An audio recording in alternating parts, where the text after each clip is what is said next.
1000 தான் படிச்சாலும் 1000 தான் பதவியில வந்தாலும் பெண்ணுக்கு உண்மையான சுதந்திரம் எப்பொழுது கிடைக்கும் தெரியுமா? அவளுக்கான விஷயங்களை அவளே முடிவு செய்கின்ற பொழுதுதான் என்று சொன்ன அந்த விஷயத்தை நாங்கள் குறித்து வைத்திருக்கிறோம். இதைத்தான் நாங்கள் பல்வேறு மொழிகளில் பேசிக் கொண்டிருக்கிறோம். தமிழச்சி எழுதியிருப்பார், எனக்கானதை நீயே முடிவு செய்கின்ற பொழுது. கணவனை பார்த்தோ, அண்ணனை பார்த்தோ, பையனை பார்த்தோ, கூட இருக்கிற எந்த ஆணும் பார்த்தோ அவள் சொல்கிறாள். தமிழச்சியின் கவிதை, எனக்கானதை நீயே முடிவு செய்கின்ற பொழுது உன்னை எதிர்கொள்கிறது என் மௌனம்.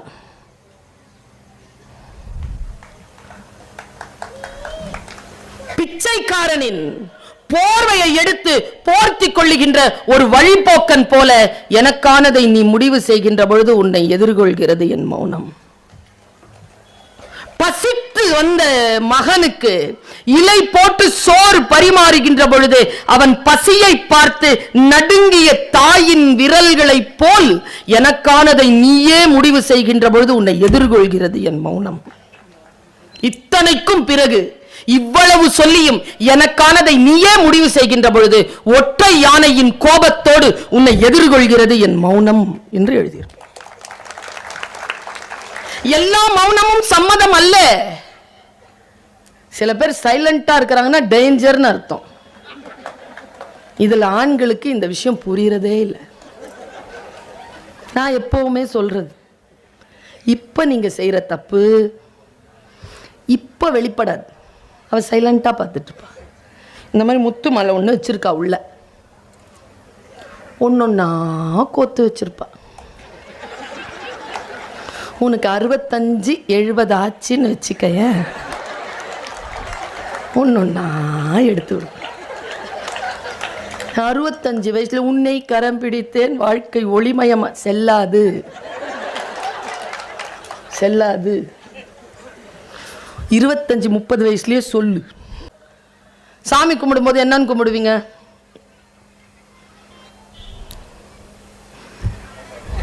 நான் நல்லா இருக்கணும், அப்புறம் என் குழந்தை குட்டிங்களாம் நல்லா இருக்கணும், அப்புறம் நான் ஒன்று கேட்குறேன், கடவுள்கிட்ட நம்ம சொல்லணுமா? அந்த ஆளுக்கு தெரியாதா? அந்த ஆளுக்கு மறதி அம்னீஷியாவா? ஒண்ணுமே சொல்ல வேண்டாங்க. பிரார்த்தனை என்பது வேறு, வழிபாடு என்பது வேறு, இறை வேட்கை என்பது வேறு. நாம் வழிபாடு செய்வதே இல்லை. எங்க ஐயா பாலரவாயன் தான் சொல்வாரு, சர்ச்சு கோவில் மசூதி எல்லா இடங்கள்லயும் பாருங்களேன் வெளியில பிச்சைக்கார உட்கார்ந்துருப்பாங்க. ஏன் அப்படின்னு கேள அப்படின்பாரு ஒரு நாள். ஏன் சார்னா, ஏன் நல்லதான் கேள, ஏன் சார் உள்ள ஓவர் கிரவுட் அப்படின்பாரு.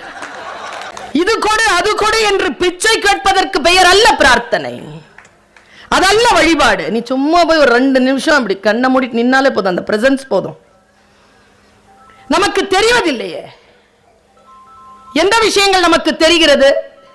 இறைவனிடத்தில் எதை கேட்க வேண்டும், இறைவனிடத்தில் எதை கேட்க கூடாது. கிறிஸ்துவர்கள் ஒரு வாட்டி ஜெபிச்சிட்டு இருக்கும் போது சொன்னாங்க, சூப்பரா ஒரு விஷயத்தை சொன்னாங்க. உன் ஆசை எல்லாம் நிறைவேற வேண்டும் என்று நான் பிரார்த்தனை செய்ய மாட்டேன். உன் ஆசையின் மீது கடவுளுக்கு எந்த அளவில் ஒப்புதல் இருக்கிறதோ அவையெல்லாம் நிறைவேறட்டும் என்றுதான் நான் பிரார்த்திப்பேன். சூப்பர்ல. ஆண்களுக்கு சொல்லுகிறேன், தயவு செய்து கடவுளிடத்தில் வேண்டுகின்ற பொழுது என் மனைவியும் மக்களும் சந்தோஷமாக இருக்க வேண்டும் என்று மட்டும் கேட்டுவிடாதீர்கள். ரொம்ப வில்லங்கமான பிரார்த்தனை. ஏன்னா நீங்க அநியாயமா வயிறெறிய விஷயத்துல எல்லாம் அவங்க சந்தோஷமா இருக்கிறாங்க. எப்படி பிரார்த்திக்கணும்? நான் மகிழ்கின்ற அளவிற்கு என் மனைவியும் மக்களும் மகிழ்வோடு இருப்பதற்கு இறைவா அருள் செய்வாயாக. இப்படி சொல்லுங்களேன். டீட்டெயில்டும் சொல்லணும் அந்த ஆளுக்கு, இல்லைன்னா சாங்ஷன்ருவான். நம்ம எல்லாரும் கேட்கிறோம்ல, எனக்கு இது வேண்டும், என் பிள்ளைகளுக்கு இது வேண்டும். அதுக்கு மேல போறது இல்லையே. நாம சொல் எப்பொழுது மந்திரமாகும்?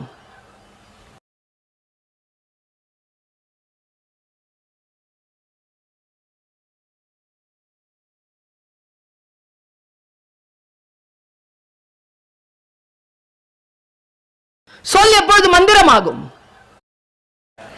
நம்ம எல்லாரும் கேட்கிறோம்ல, எனக்கு இது வேண்டும், என் பிள்ளைகளுக்கு இது வேண்டும். அதுக்கு மேல போறது இல்லையே. நம்ம சொல் எப்பொழுது மந்திரமாகும்.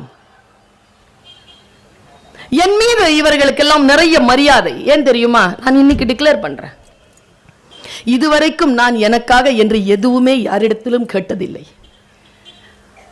நீ கொடுத்ததற்கே நன்றி சொல்ல முடியவில்லை, இன்னும் அடுத்தடுத்து கேட்பதற்கு அஞ்சுதே என் நெஞ்சம். இறைவன் கிட்ட இந்த வார்த்தையை சொல்லி பாருங்களேன். பாரதி மந்திர சொல்லாக ஒன்றை சொல்லுகிறான். மந்திர சொல். நான் ஒன்னு கேட்கிறேங்க, இத்தனை மக்கள் சேர்ந்து நின்று என் மீது செலுத்துகின்ற அன்பை விடவா வேறு எதுவும் உயர்ந்ததாக நான் இறைவனிடத்தில் கேட்டுவிட முடியும்? சொல்லுங்க பாப்போம். ரொம்ப பிரார்த்தனையோட நான் சொல்றேன். இதை விட கூடுதலான உயர்வு ஒரு பெண்ணிற்கு, ஒரு ஆணிற்கு எது கிடைத்து விட முடியும்? பாருங்க, பிரார்த்தனை எப்படி இருக்க வேண்டும் என்று பாரதி சொல்கிறார். ரொம்ப சூட்சுமமான நுட்பமான மந்திர சொல் இது. பேசா பொருளை பேச நான் துணிந்தேன். இறைவனிடத்தில் பாரதி போய் கேட்கிறான். பராசக்தி, பேசா பொருளை பேச நான் துணிந்திருக்கிறேன், கேட்க வரத்தை கேட்க நான் துணிந்தேன். இதுவரைக்கும் யாரும் கேட்காத ஒரு வரத்தை நான் கேட்க போறேன். பாரதி இல்லையா? அப்படி என்ன கேட்க போறான்? ஏதோ இருக்கும்ல, கேட்க போறானே. கேட்க வரத்தை கேட்க நான் துணிந்தேன். மண் மீதுள்ள மரங்கள், மக்கள், பறவைகள், புல் பூண்டு, பூச்சி இவை யாவும் நாமளா இருந்தா என்ன சொல்வோம்? நன்றாக இருக்க வேண்டும். மந்திர சொல் என்ன தெரியுமா? அதுல என் வினையால் இடும்பை தீர்ந்து. நான் ஏதோ ஒண்ணு செய்யணும் ஐயா, அந்த செய்கையால் இவர்களுக்கெல்லாம் நன்மை விளங்குவதற்காக நீ அருள் செய்ய மாட்டாயா? இறைவன் கிட்ட இப்படி கேட்டு பாருங்களேன். ஐயா, நான் உயிரோடு இருக்கிற வரைக்கும் என்னை சுற்றி இருக்கிறவங்களுக்கு நீ என்னென்னலாம் கொடுக்கணும்னு நினைக்கிறாயோ அதெல்லாம் என் மூலமா கூட. எவ்வளோ பெரிய விஷயம்! கல்வியா, செல்வமா, அறிவா, புத்தியா, நீ என்னை சுற்றி இருக்கின்றவர்களுக்கு என்னெல்லாம் தரணும்னு நினைக்கிறியோ என்கிட்ட கூட நான் தரேன். என் வினையால் இடும்பை தீர்ந்து இந்த உலகம் இன்புற்று இருக்க வேண்டும் என்று கேட்கிறார்.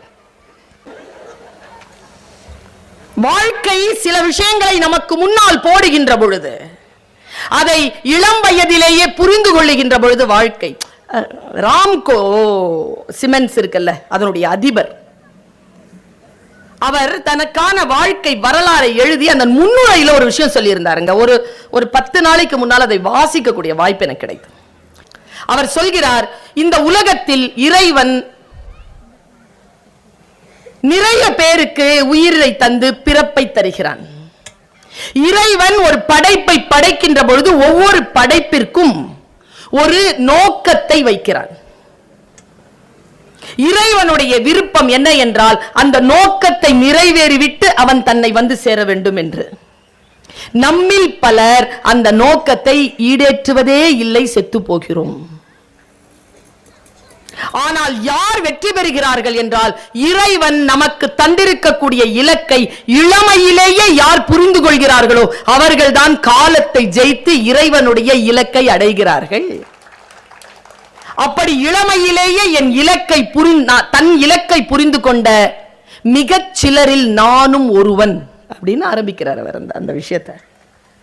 நம்மில் எத்தனை பேர் எனக்கான இலக்கை, நான் ஒரு விஷயத்தை சொல்றேன், இன்றைக்கு 50-55 வயதிலே களமாடி கொண்டிருக்கின்றவர்கள் தன் வாழ்க்கையை 10-12 வயதிலே தொடங்கி இருப்பார்கள். 30-40 ஆண்டு கால உழைப்பு இல்லாமல் 50-55 வயதிலே சில அதிகாரங்களை பெற வாய்ப்பே கிடையாது. இளமையிலேயே அதை பெற்றுக்கொள்ள வேண்டும் என்கின்ற மந்திர சொல் என்னை வந்து சேர்கிறது. பாருங்க, காலம் காலமாக வாசிப்பதுதான்.